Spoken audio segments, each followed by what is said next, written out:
Reinis matos Moreno Berabeno Rav Pinchas Elevo Abichail שזכותו יגן עלינו, שתהיה נשמתו צרורה בצרור החיים ולרפואתם של כל חולי קורונה בין בני ברית ובין בני שאינו ברית. אל נא רפאנה להם, ברוך הוא ימלא על בריאותיו ברחמים וירפא אותנו ברחמיו, אמן כן יהי רצון. יום כיפור צומצם, כאן סיידנה, יום כיפור צוהנגה, זדעת קוד זמזם קוד, ראו פה איברתי, מה אלנגן כאן סייסואל להם לבנga, סבת כובני בוקה, בייבולה היין, שבתון, ngày đầm nani khen phải nani thì có anh em có yom ne kapara teno kami atang kanin yom kippur aran suaka yom hakipurim antia yom kippur le yom kippurim so yom hakipurim so in ang khata ngai langin enge a omzia ti shia na toren yang kahan siya to mga ngày đầm nani tin kasayanga yom kippur chu mà siya na tora chuanin tiyan soilangin lalpa pathian hi atha a zangai pathian ani a tena ma hianin engkim ashelok veka mishing siam ha po hianin mishing tla cham nahi alo shelok veka so bangchan engtim ngemani in an swalin an lo tu tele ti swal te an lo nei pal ta in so ngai dam na niemo swala tranga thlen fai na niemo yam zia tu day of atonement anti emi yom kipurim emo yom kippur emo asia chian de na turen na shifina thuma shwa yang de vin tlamte thil tarlan tur oma chu anti chuan kan shia changin lalpa pathian chu engkim siam tu ani ama hi atha in zangaya hangai nei na khata chuwang chuan mishing siam ma po khanin lalpa pathian hian engkim shiat lo abang khanin mishing ka siam chuanin plasam na tan neanga hilton lo ti swal palanga chu tiang din hona chuanin ngai daman chan theina tur asiam saka ti in elevan ya chunga thi om zong asiam ma po hianin machine hianin ngai dam chan theina eshuwa kanti repentance anti sa pole ngai dam ngena ngai dam pathian atanga chan theina hi alo ruat lok to ani chajeng aro ruat loka chu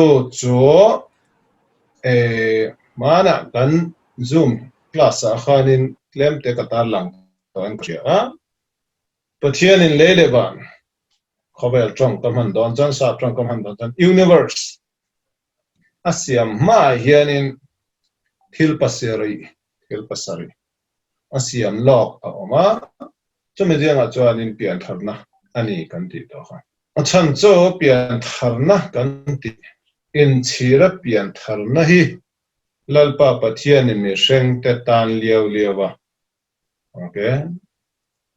thil thon peka apek ani achan cho mi sheng hi hun bi nuaya om kan nia wang hianin akal to sa chu kan ko kir the to lowa ti chuanan lo thleng tur po kha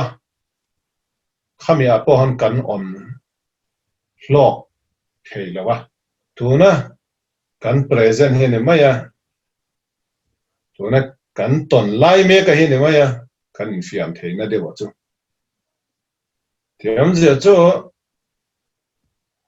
thil kalau ti sual sa chu hun bi ka ko kir le thailo chuan eng tin nge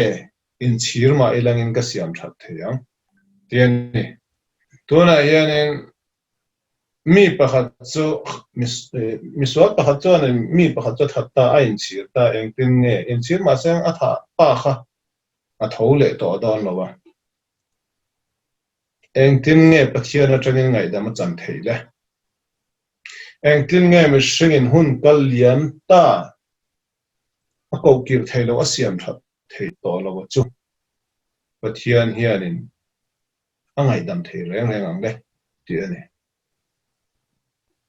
tuna hian mi pakhat chu ui re a mei chia mi nu nen son fa a hring ta ni an nu pa ni emo anin chir ta emo pathian nena ngai dam an nge na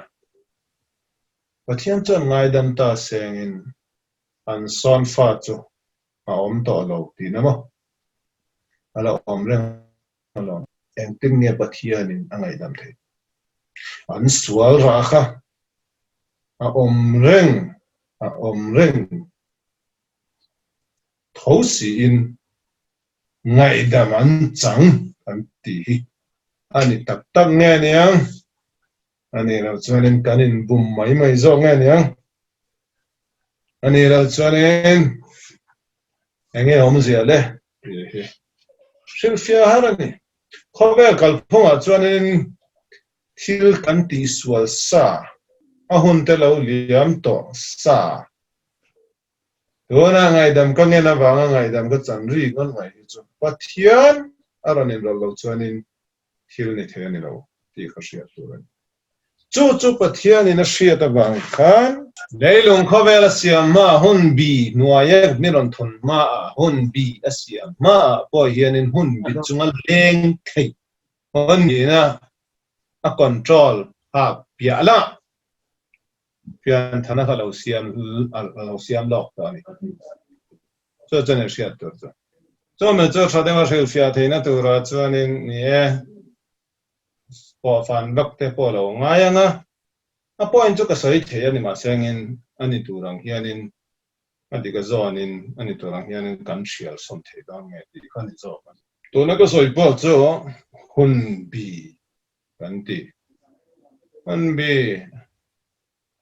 chung lama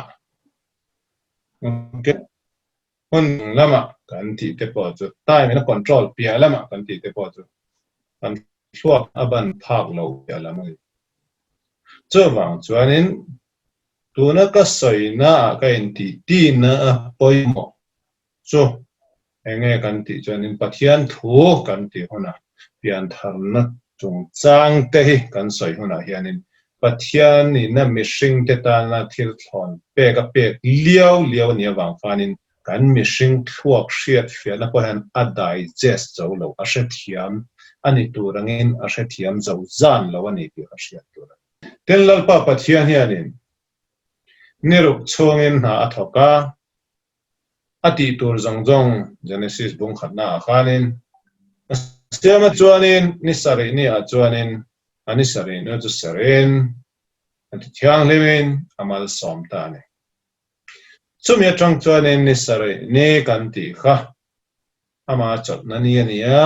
ati thiang le mania amal som nani kha ani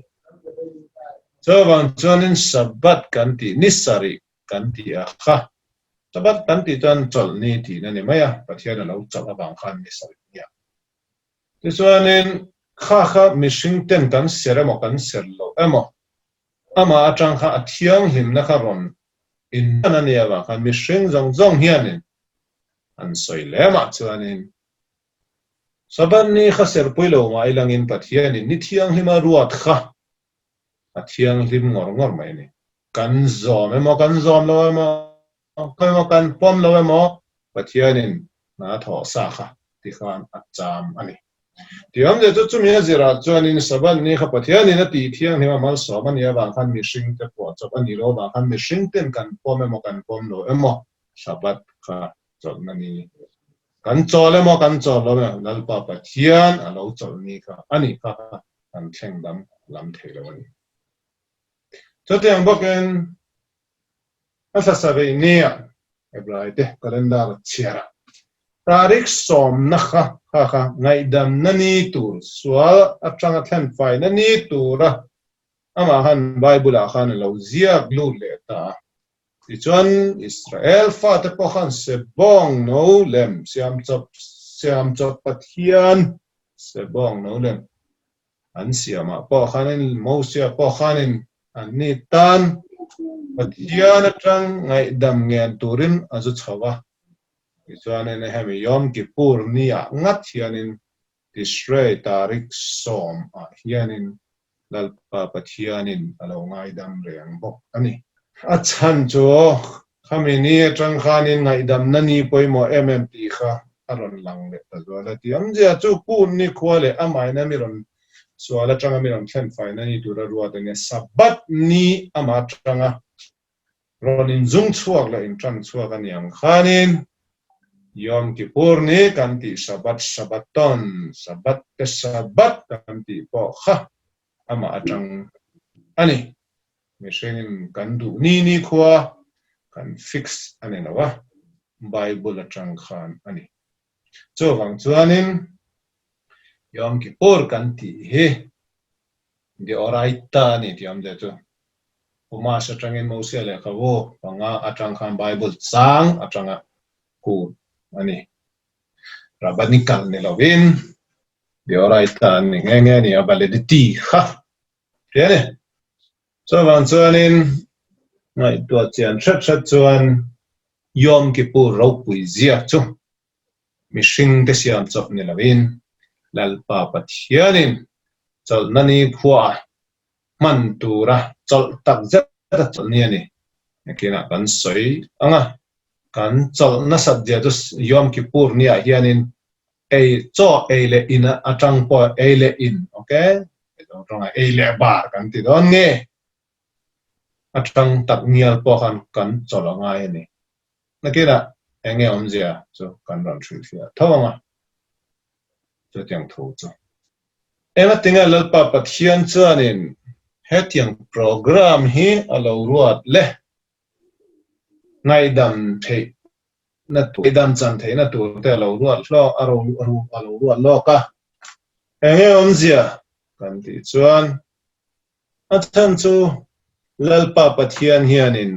miswal te boral tur hi adu lawa zangai pathian ani awangin miswal te nan swalan sima an pian thara an ronin siam that kha adu zong le adu zok ani nia lo thei lawa chuanin kan swal dana zirin mi hringten kan swal dana zirin lalpa pathian chuan lo thei lovin miron shremang miang nie ni ma seng kami shrem na te po adu berani mi alavania adu zo ka chu shrem ngai lovin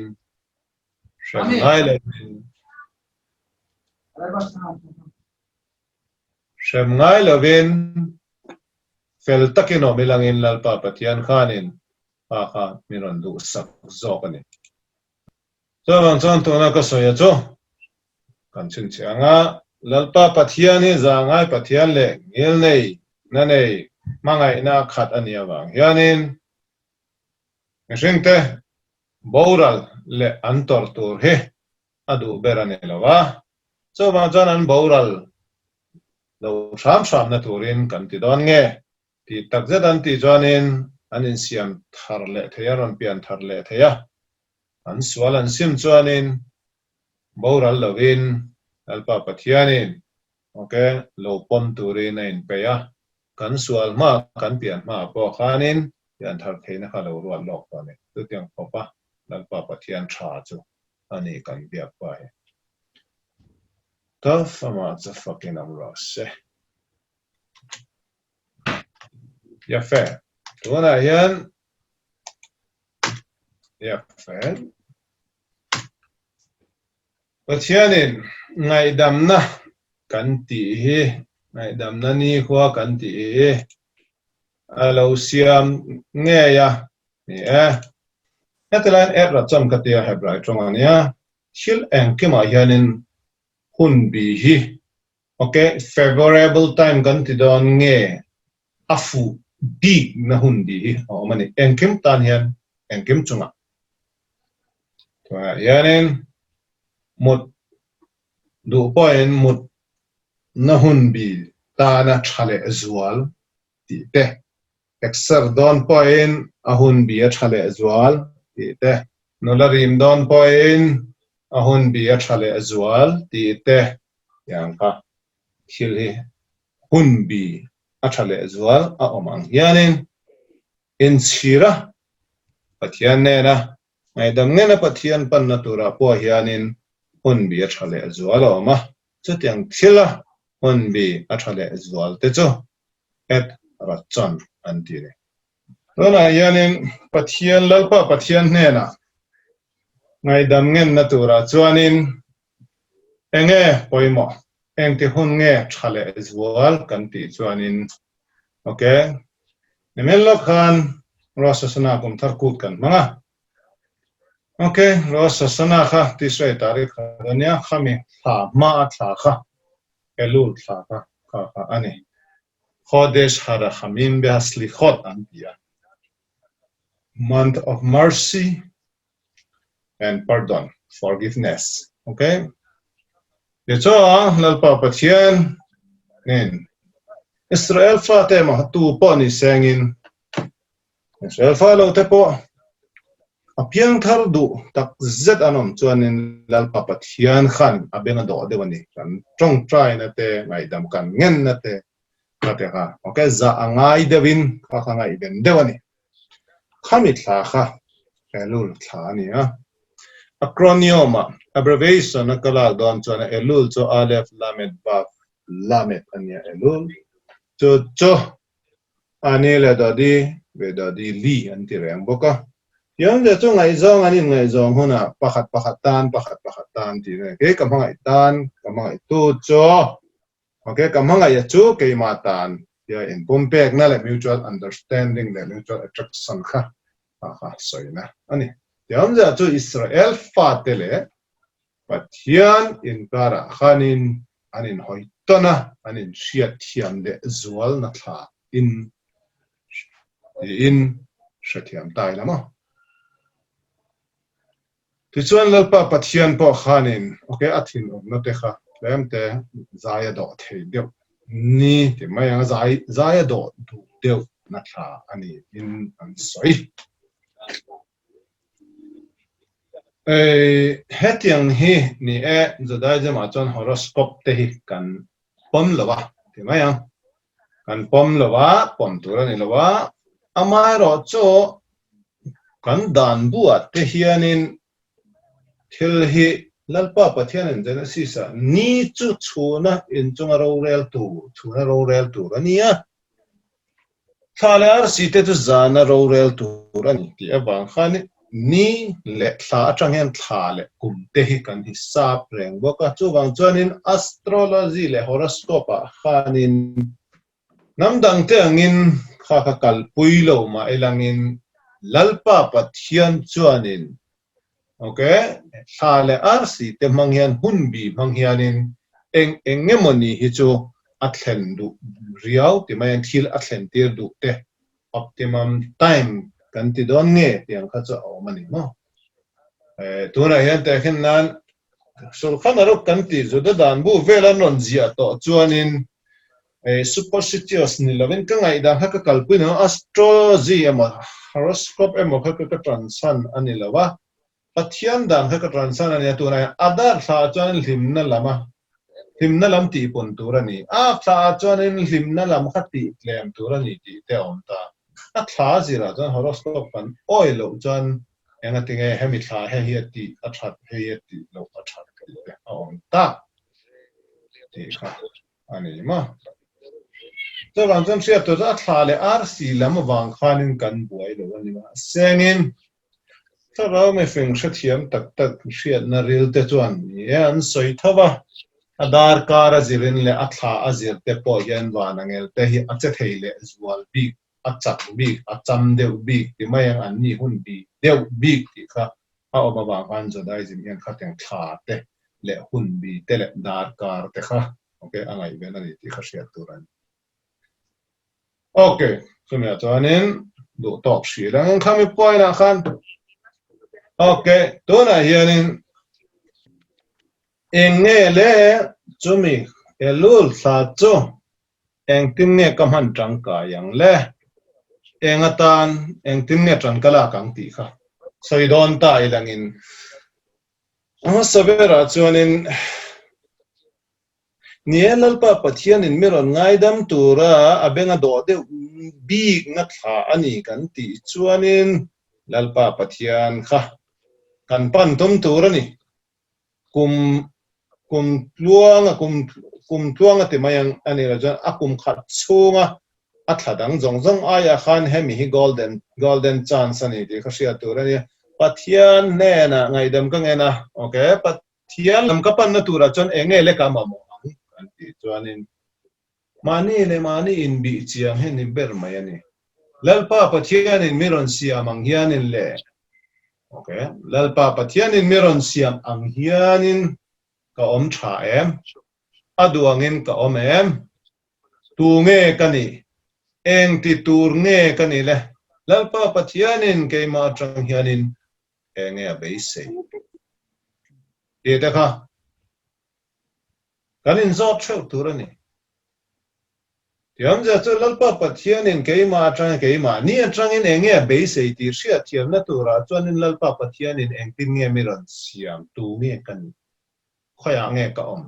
lalpa pathian chu khoya nge a om kanun na hianin lalpa pathian chu khoya nge ka chu ania chu wang chuanin kan sual na te kan thil ti sual te hangai tua chua turania chu po cha tok lo eng wanga sual nge ka ni ang le eng wanga ti sual nge ka ni ang le a chan te kha kan hriat chiang lo chuanin olar pa mi rong ngai dam ba ti tho chung si khanin nak tu lo kan kan sual le khan mai thei do ne a chan cho a chan kan chelo wa zunga tang kan khop chua lo wa kan sual la no so wang chuan mani in hriat chian kha ani deuh ber mai in ka hrian mi tam tak hianin midang ti sual le midang mel chat mel that le thil ti sual na te le an fel lo na te hi kan mu thiam em a kan soi thiam em a kan tha chiang thei em a ni ma sengin mani soi sual te mani ti sual te okay khatyang khatu in mu choi ha harani self knowledge kan ti kan nei lo ani chu job chani fin na hi mun danga kan jangam ni ma seng fin na chu nangma le nangma in hriat chian chuanin lalpa pathianin ama an puya siam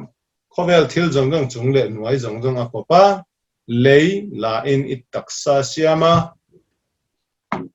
tharawe ro chu van lama tangin anun na tho mishing a het en kim hi om ve kani ni ma seng mishing khan ma ni le ma ni in bi chiang lo gen lalpa pathian thil siam dang te ka kan ngai poimo in kan ngai ven zokin mani in ngai venin no pui fanau te ngai ven ai khanin midang te ma fel te kan tuma kan ram le nam tan kan tia nie cho kadam lo ni ma seng ram le nam tan iti thei chuanin nang ma tan po han i fel em to turania eno poi pasal tan po han i fel em to turania ni ma seng kan skip over thina cho wang chuanin eng tiangin namle ramtan kan ti lo ti te po lo ni mai langin in chung ta ron buai rum to chuanin angai na chom bak lo ni to ka pot fan lo anga thil hi kan tum sang le to ka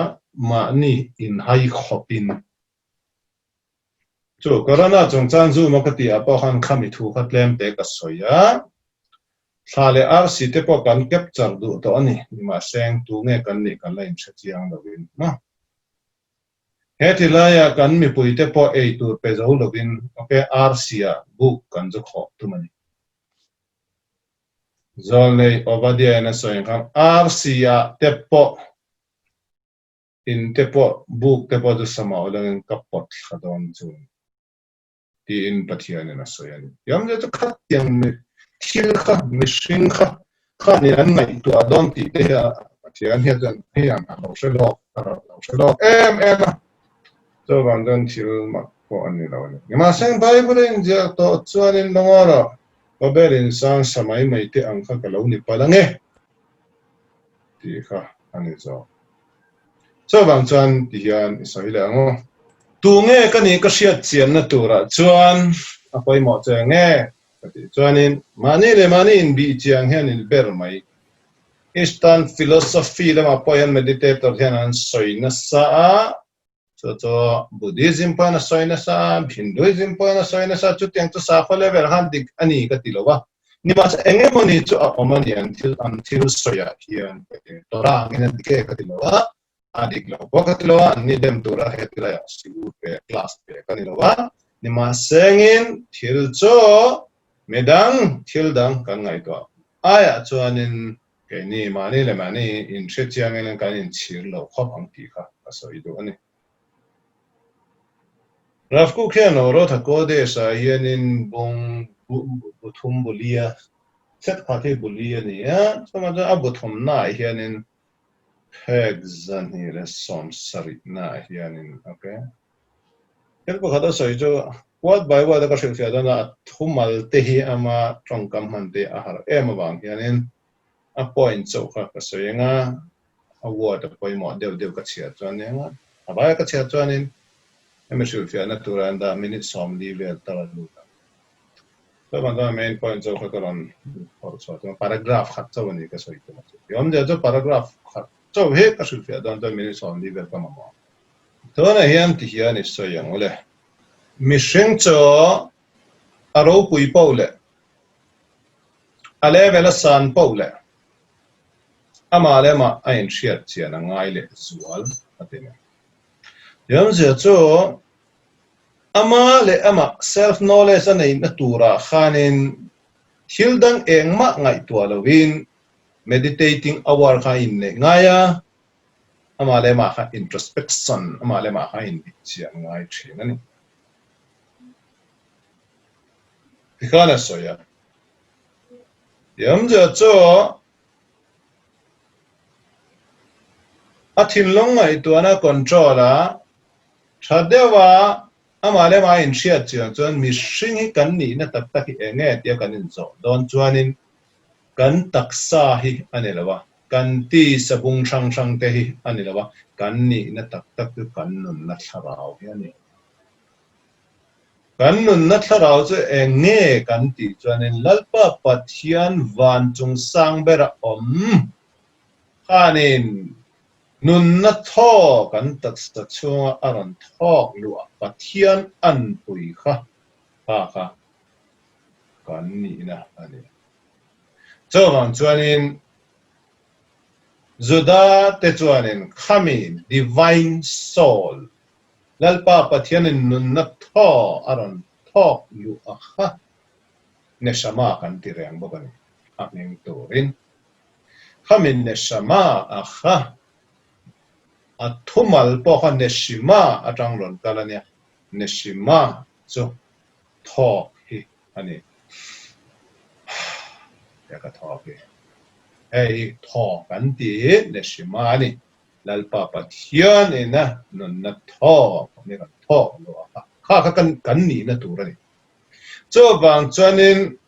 kan ni na tak tak a chu enge kan ti lalpa pathian an tum tu ani anung changa te angil ne na ate a that na ate a za ngai na ate ti kani chu lalpa pathian thu oi dan ani yam ja chu thil tha ti tur thil chia ti lo tu thil chia atanga in veng hima in thia thifima chuanin thil tha ti tu chu chani kan mis sana cha cho mà chân mi sinh te khan kan ni na kha hre chiang lo khanin khovel lot lin na nei chak em awang khanin desire tumna kan nei ang kha kan nei kha achak em kan control zo lo ma cho mà chân ka thil du zong ka ti theina turin ka mu theina turin dot soi po poi ti lo mo poi re po poi ti lo mo tual tha po poi ti lo mo atiang khanin khovel lot lin na zui le bo zui na hianin affair lo om to lo pathian thu lo om to lo ka lot lin na tu ani phot chuan tia khovel lot lin na zonga kan in tlan siak na salutu khi kan ni na hai khopin kan desire kha kan thin lung kan khovel chak na ti poi tring lo khanin kan tlan na sale to lu tu kan cho cho raf ku khian tin nge ron soita rav abraham itzhak kohen kuk ani a anin cho en ro leilung khovela hiane misheng te tam tak himna kan tlak cham na hi engma dangwa ani lo khovel thila kan tlan na sa kan ni na kan haya ni na hai khop chu normal tu ma hi an om lo ani at na hi kan nei ve kan tharau na ma at na chu wang chuanin kan life ya balance lo wa thamuan na tak tak hi mishing te hian kan nei tle mani acham chu kan ni na atang kan tlan bo la em a to ana so wang chuan ama soidana chuanin itlarau hi tu nge ani tu nge nang chu itlarau hi tu nge enge ani shchiang bo ini na ang tak khani om chuan pathian an puya siaminia pathian thuwa khani omanga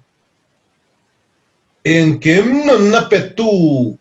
nen khani in zom chuan inung emin nang maron siam tu che kha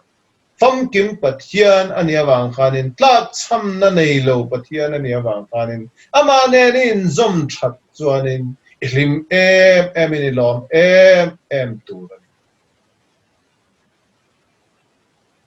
divine perfection kha hi thei ta ilangin khovel nom chen na le khovel poisa rang kachak ti te cho ti sanom chen na mai tu ra lo nia cho sam khanin lal davida lal khanin enge lal davida ngat okay enge sama khana je tovli torat pikame alfei zahaf umvakese fatin ituthung chu awan ro pui tak em rang kachak poisa asang tel asthing tel ai poina ruzo torat hashem temima mashivat nafesh lalpa pathian dan chu avahan famkim tak em tharau tan thamuan nani tharawatin nawani pathian thuani tura kan hriat thiam chuan kan tharau kha thamuang emin ahlim em turani lalpa pathian famkim pa nen engkim siam pa le achak ber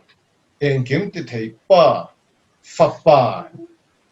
enia idu ti saktur che in ain peidan te sethiam lom tai langin tu nge lom lowanga Sedang pathian thu chu sadava kan shia to chena chuanin thi na te po hi lalpa pathian program ania paradise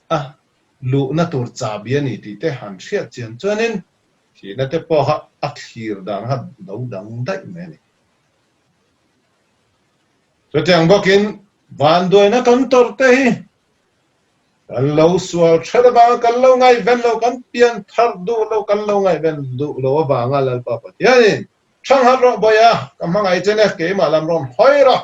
khatin khani kal zel chon sual na lama khan sual kong zo zel chuanin mal som na idong thei lawang mal som na idon tur ka duani ong kar boya tia lem temeron beng lok tiang tep deu khan ya mangai na awanga them na kha lo omania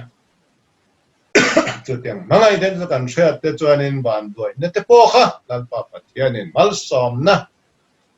blessing in disguise anti ani tur anga hriat hiam chuanin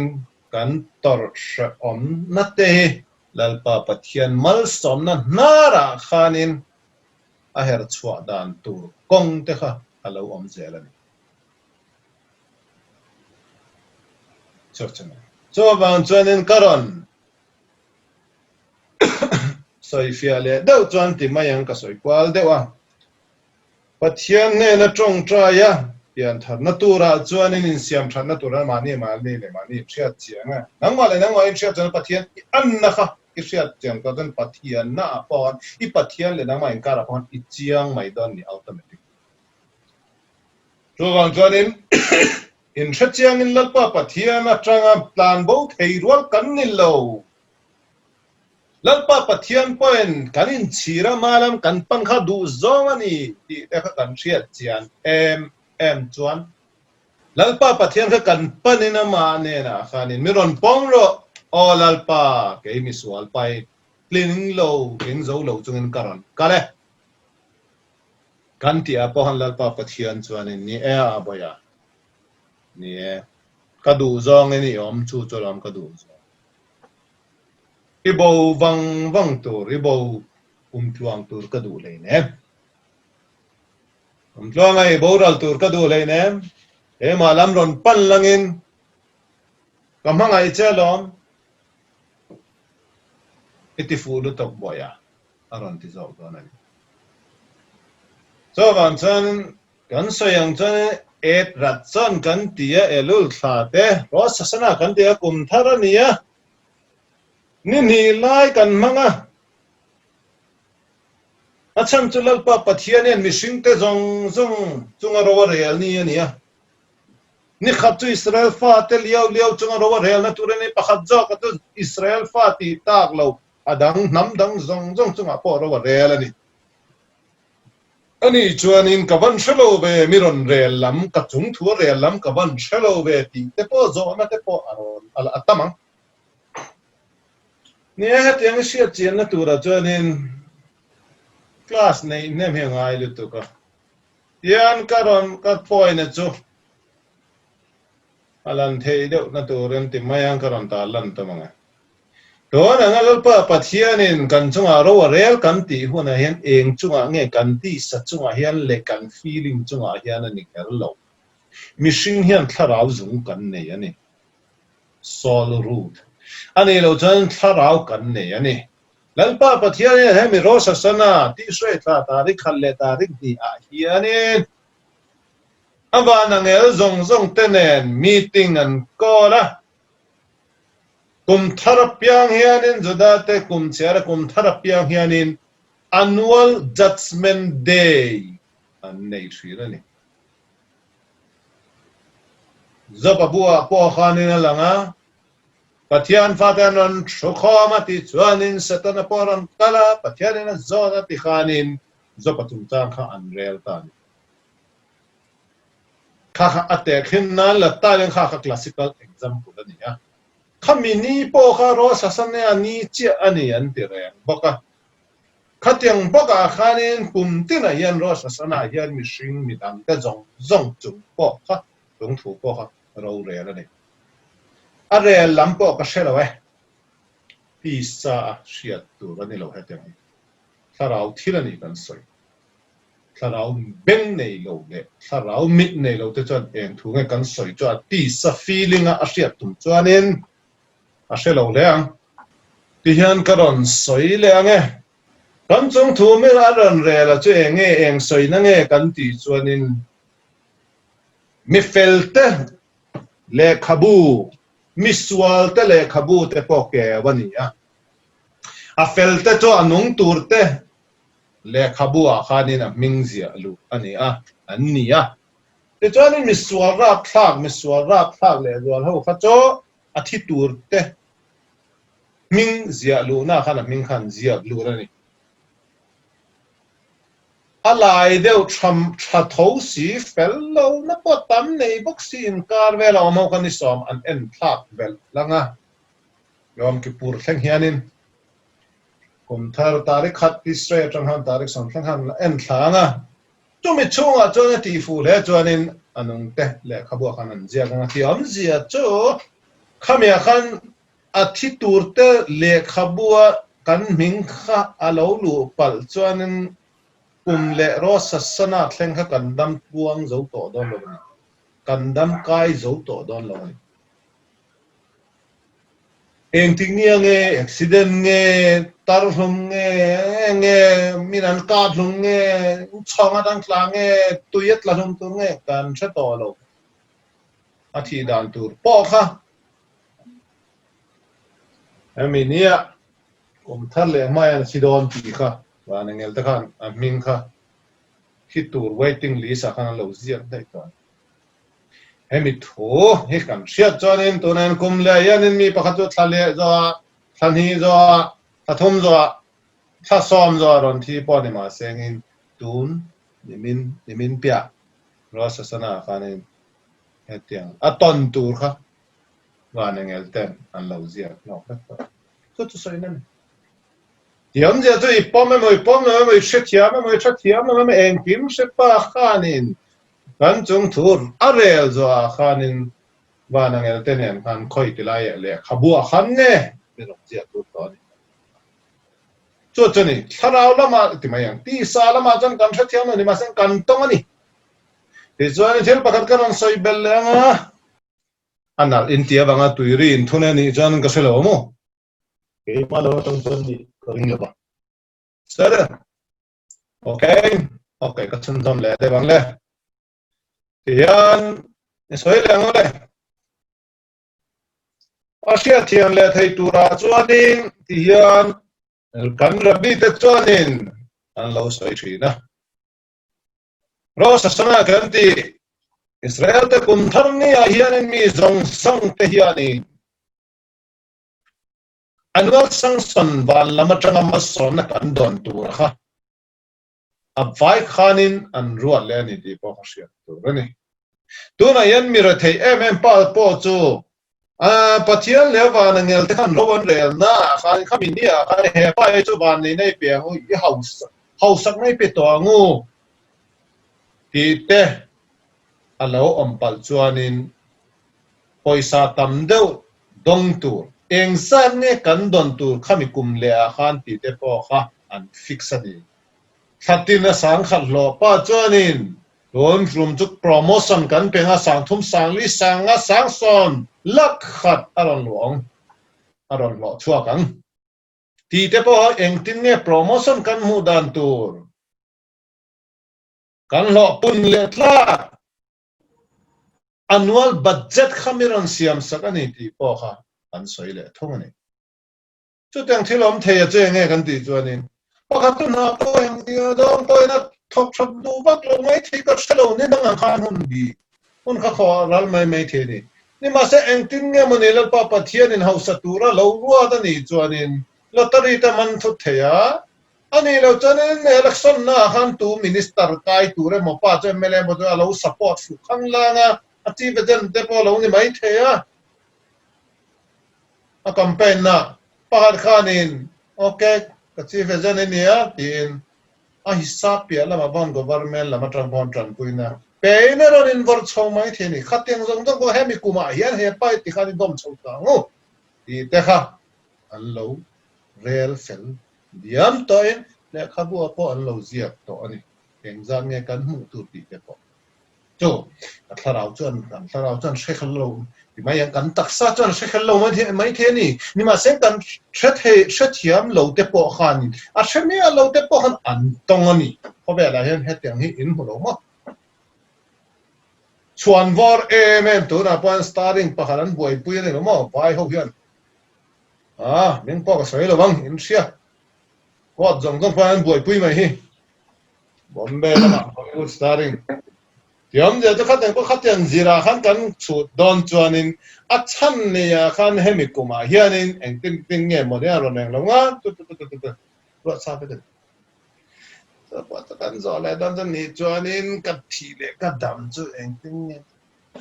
in thak tai le no thum ta nang ro sa ka ne te khan zo na om le zel thei do na suicide case a thang de na kala ni te ko khasiat tu ma ni in tha chu nang ma in that du eng that ni maya dal pa pathian in du than theina pe cha dam lai ra kum son sari tar kum jale son hi tal tien si se na ron pe cha i dam thei lu tu ka okay inung pe to lo mo ka salo in ok lom chu khami kes khaju ro sasna le khabu khan khami khatyang ho khaju an zia kher lo mai thi a chan ju machine kan du than na ma kan kan tien ni ma kham pho kha pathian par mi da pe thoni chu chu ne du than te na kan okay pues thui deuh ta tiang karon soi le nge anga tinga lal pa pathianin eng ti khuna nge ro ware anga tinga hemi ro sa suna khera hian ti hi am te ron soi lan deuh don chuanin ro sa sana hianin ye zoba bua ziang khanin abul lam khain chia ton ni ngal mai ni ma bung khan na ko khan aron lang ngal mai ta sia te chuanin satan poron kal ngaya pathian fa te kha bana ngel te an nia khon anga tinga lal pa pathian ki ma sia jon bana ngal te bang so pa chu ka salo soi tur hi po fan tur hi poi mo de tam le lu tu pa ai ma po chu ne sang ti an sai ngo lal pa pathia de ne ke ma sia ni ma sen ba na ngel te mang chang ka ya nge kan sa en ki ma thu thu lo ti khan ni la ani jon ba na ngel te mo phur tir chuan ti mai yang en ka tinga mai ron karon in rol thosi a bikin rosasana annual judgment day tala khan active part ron nani adanga chuanin ni active part lama sengin abana ngel te mang tang kai khanin achena sani enki mati thei lima sengin amang do amang ani ani chon hemi kum thar kan ti ro sasana hianin enge engati nge abana ngel te pa ko khoma kan file zong po machine te file zong ma hianin an phot ale khabu adam tu da nung te le khabu thi tu le khabu chadi ga felte me fel lo te milai te ti fel thamang lo te le khabu engan soi na nge kan ti chuanin ei heni a hriat thiam dan tur so ba na ngel te hianin limit an ne ya ti thelo chin an ne an du thua misual ngai dam theina authority han nei lo khami power khan nei lo pathian na pero misual po 99% sual po khalal pa pathian ka ngai dam anga ti chon ba na ngel te khan an challenge thelo so wang chon ba na ngel te khan allo azira khan lal pa pathian in celestial law ban law asia man khan in rowan re ngai nima sen exceptional case ti mayang ngil nei na mamo ama ni na ina pian phung ina clean lo alo ru pal te po lo ni ange ni anu na pa chom turin an thi sanan boral sana tu ma chom turanom si lo wa aru mai lo chon thi tur din muna om te kha ba ngal te khan ru in lo irua idamang van ivan nei leng ti khanin an du khan thutlan na kha an nei so wang chuan khatyang din huna khanin a big in rosa sana yan pathian tharon in rong nge ni ni recall in pek da na heto na sual fam kim thapani ti maya ni ma sen kai ma in kasiama ne khatyang din huna khanin adin hun ka shechiang concession ka pedon in file enge in report bu a hian in zia kha in duty thadaveninti ni ma sen ka authority mangyanin achan ka sia ke ma in sia lo in sia pe lam bo ka sia so wang chan he pai chem turan ni lo chance pek turan eng wangin mo achan ngai lo ka sia ngai damang eng wangin mo super power ka ni zot nem so veto power kha amang the cho vang chonin thu thu na kham mishing te jong jong a khan lal pa pathiang han dai le ka intervene lo khanin kum thara te po hian in ban nge te ka du dan dan na che ti zo kum da ga po chon ni thaw ni ma seng tu na hian in mishing te jong jong chung thu ni kan sai he mi ni cho yan pathian kan chung a ro re la ni ka ti ni tin point a re la nga cho tiang jo kan pot fan la wanga chan chu na om lo wa ni ma seng ro eb ra chon ka ti kha yom ha ki pur ka sia chen na tu ra khanin pathian ina mi ron ngai dam na ni tu ra sia ma kha a ro pu sia sia chen na tu ra khanin a ro sa sana khan om enge om je a in zom na kha kan soi la na tlen te tal kan tar lan lo chuanin a yom ki pur lu na le enge a basis kha kan nei don lo cho bang chan ni dan ta ka chuanin enge om ji a sia thiam ha lo pathian in miron mangai tak tak ani chuan miron ngai dam phot sengin chumi do chuanin kan ro kan chung thui re ta seng nuam deu tur ani tu ro sasana hian yom ki puri om ma sata sengin nan pa pathian miron khan fai zo nuwa khanin okay kan sual na ro pui le ra thak jang na thai bo zo kham kan chung thu hi ro re ta seng ani tu zo kan kan ban nei zo ena tinge lúc nan nei to ti ma yang kan chung thu rel zo khan enga tinge ngai dam na ni aron pek le ta a chan chu hei ni lalpa pathian in kan chung thu ron rel ta kan chung a hian ro ron rel ta ba na ngel te ne kan sual na te po ha kan in sia chua pha a elu la trang khat kan in ring lok ta ti chuanin kan sual na kan sia chian deuh le zo nu a hianin pathian ne na kan tam tlak cham na ngai dam ngen tu te po a chiang ta ni to bang chuanin ro rel na nia bat te po kan lo nei mai thei kan sual em bang khanin ni ma seng kan chiang tok to ni ti chuanin ngai dam na nia khan ngen tu le angen dan po kha a dik thak to ni in ngai to chiang lok lo ba hol pa min ngai dam ro ti ri ngon me in fiam na khani to don lo ni yang ki pu ni khan thate ve ngen lo chuan no kum le khani thi don ni mai ya ho san khan lak bo in om thei oi a chu tiang chen thra chiang a ye ruk dan te mei chelama i ui re dan te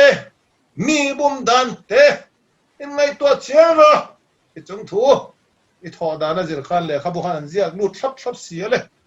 to ma nan shelo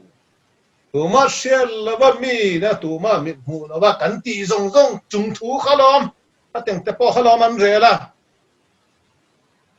to na hausa em mai ni ma sang na hausa he an re thei ui em mai an faten an sual pan chi pha an ro lu a chong tur po an lo khop pa hausa an hausa na faten for an thi ui i te po mishing kanom na nge ni ei ruk chi nga ba nga hausa na te po chu eng chen nge lo thling na omango thang eng zat nge le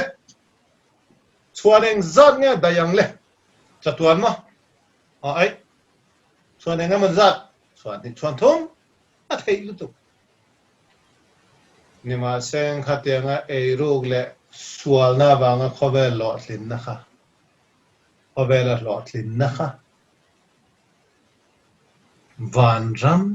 chatuan nun na le van rama mal som na le van rama tho chat loman chan na khotura chuanin a phu to kem le ani ngai tua chiang lo po ni nge building sa sang sa tha motor nei tha lei phek lo in mun nei tam benga poisa nei tam rang ka chak nei tam kanin tlan chia ku mai ni atam zo ni ma seng chu tiang chu kan tharau tan enga ama ani lo kan tharau tan jon chatuan non na le chatuan mal som na kha ani thi in po ina ati khat zo lo ati flop zo lo pathian rin na tak mai chu Son makan son là đây ok ok hey kan te em yan kalun masanga ok yong ke po to ngai dam na ni ani kan ti zo yang tin nge ngai dam chan the na tura yang tenga kan pian tharang ti khanam dam khan hin khot chu ba khanin pian thar na hala kha khanin pian thar na lo dan bua khanin ti ya zia ka pian thar du na turen step pathuma ma pakhat cho thil ti so sa khanin in chi ro pathia ne na le mi sing he na ngai dam ngen ro chu ti chan ti to me lo turin sim nal turin in tiamin ti to su ti kha tum na kha nei ro ti ne ti chuan yom kipur pathianin Israel fa ta ngai dam na ni tura siam ani ang khanin yom kipur khana ngai dam cha male mishingin karani pathian kan bia that turangin kan be thailo kan lo be thalo po ni anga rin na ma po kan tlacham te po lo ni anga ni khateng te kha ngai dam ani ni ma sengin yom kipur khanin mishingin ka kha ngai dam lo ani mishing pakha kai ti vu ti lunga ya ti lung chia ti lung na ngai dam ngel lawa yom kipur khan athen fai zo don lo cheni tuna te khen nanin rabi ho chuan an soya mi pakhat cho itimual phawa eti zakam mai san chuni ni da me puima khateng kha iti ai chon meya khanin mei chunga zuang lu langan thidai ro itana so zo ga itharau tan an ti ya tiam chu kai ni chuan mi dang mi thiam lo te mi mol te mu sita thenge te nui zat siam na mai mai te fiam thu tho na mai mai te kan mang te pon yang e ni ma seng fiam thu kan tho na khum na te ani lo lawa kan lo biang na te kha cái ni ai chân cần reng te po lo niam deu te po lo nyang eng ma pon lo soi ngam lo mai thei ni ma sang an lo zak em mai thei chu tiang dil mun to chu tiang thil te po kha kan sia lo la na khan kan in ti cham em kan in ti fing em kan in ti ro pui em mi dang te kan ti lung na in kan ti lung chia in kan sia sang lo mai thei ni chu tiang te po cho yom kipur khan ngai dam zo lo ni iti lung na le iti lung chia le em lo pa ne na khan ngai dam ingen ngot ta arong ngai dam che ani chwa ta da ben ngai ben ngo ette ngai hen tu ngai ti chon chu po chu dia tu an atok lo mi poisa tai bat bo sak da ya ti pe du to la ma po khan ngen ngam lo che ai tha sung ya lo ron phao de che nge kha teng po kes a zo chuang lo ni poisa tlem tham cho vai khat ei tlak na chok ni ma sengin khateng ke sawang po khanin ban rama lu lawen ipiang non le the ni an ti alak te la e ru hong chu ka soi ngam to lo tu na ka soi chu pruta zat pruta chu cho voi khat e na tur le theina akro te le e ru hong chu ka sha to lo hisab to ka hisab ngam lo ni e kho ba ngai da na chon e ru ta eru thei da tam cho side income anti reng bo kana ateng ti thei lo lo tin te pon lo ni ma seng lal pa pathian thuat thir don chon alo ni lo kop mai ichatuan na ichan thei na emo ani lo chan kan thi zo apo an tharau te po thad dewa soi saka mei di la shem huna meron ro naturemo meron soi sak chat naturemo te lo ni ma nam tu nge sia to tang subject a po jang kan pot thui thei lo wa pari nai ma man ko soi rei to ti chonin ui re te me chela mai in fiam na te le ni kho thin no mo le tu ma sia lo en kem hu tu om lo mo lo ngo ti lo mai leng I hisab na mai me po sual thin lung ni na po kha talmud ina soidana da sual tak tak a hianin sual dan tur I hisapa I uire dan tur ta hisapa khating te a sual tak tak point ra thak zo kan ti sin at chan chu van ngel te le pathianin kan thin lung jong jong po ka an hut langa kan chung thu an real the wa he nia ka piang thare kan tia mi poisa kan e ruk te po rol lo mi kan lo ti za te po kan ti mual phau te po choi moi le to lo haider mai chu tenga piang thar fa kanin ngai chuanin oi ran bol lo lai king mo king chunga baptisma chang ang deuh kan ni mik vein in chi ang mai kha kan ni chu to hala khai na se na asoi dan a technique ka chani piang thar ko san bua po hi sia ni ma seng van ngel le pathian ni mua chuanin anta na thil ten om kha chel chungin piang thar fai ni ngai awan rak thak don takem chờ vàng chuan yang karon so yang yom kippur ni ayanin inin tira thei turani inin tha om turani ti ha ini tem et nop so te khan ti kha eng ti na nge kan ti chuanin kha kha ka sil fianga to kan hun kan ti to don ne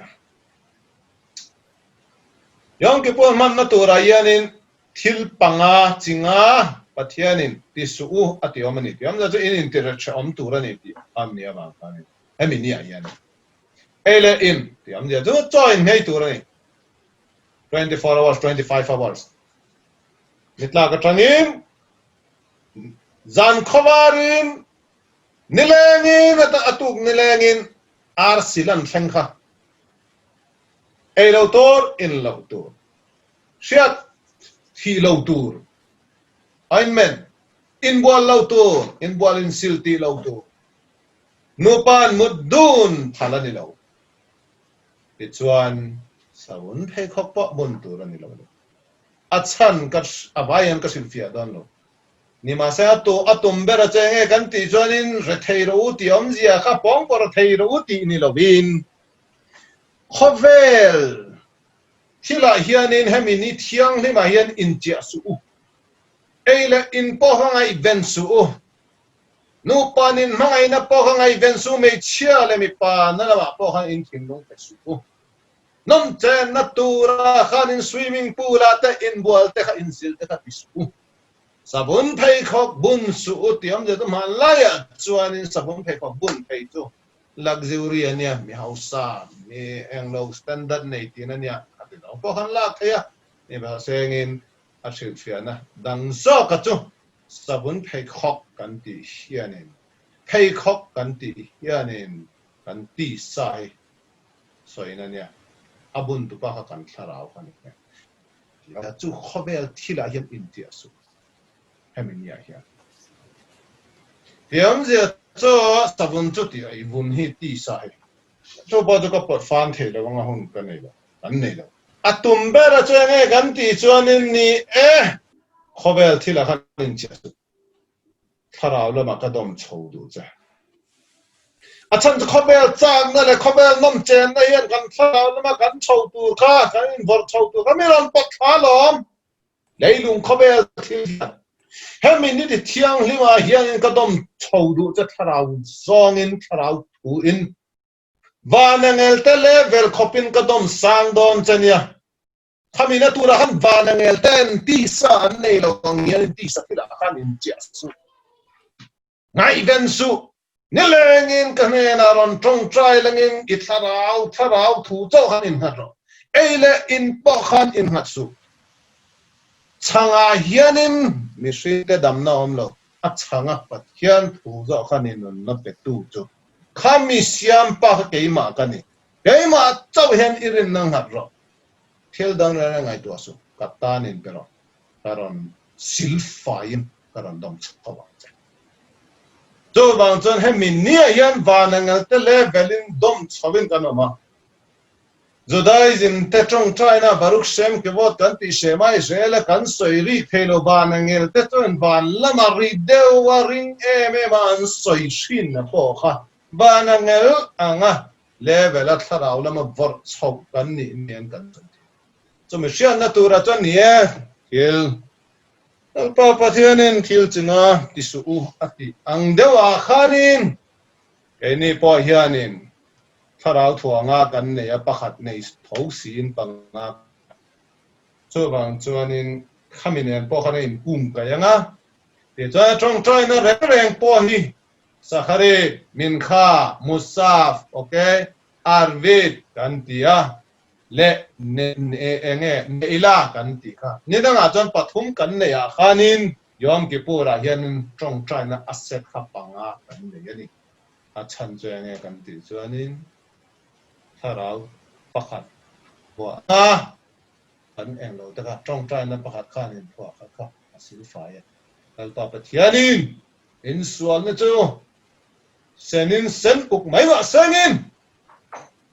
voranga varin karan sil fai don cheu ni atiang khanin kal pa pathian thu khanin khaminia khanin ama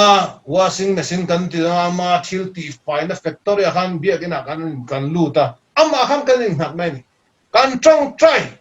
kan tharau thua nga sil fai theina tura po khanin trong trai na chinga kan soi ele in po ngai to lo cho chừng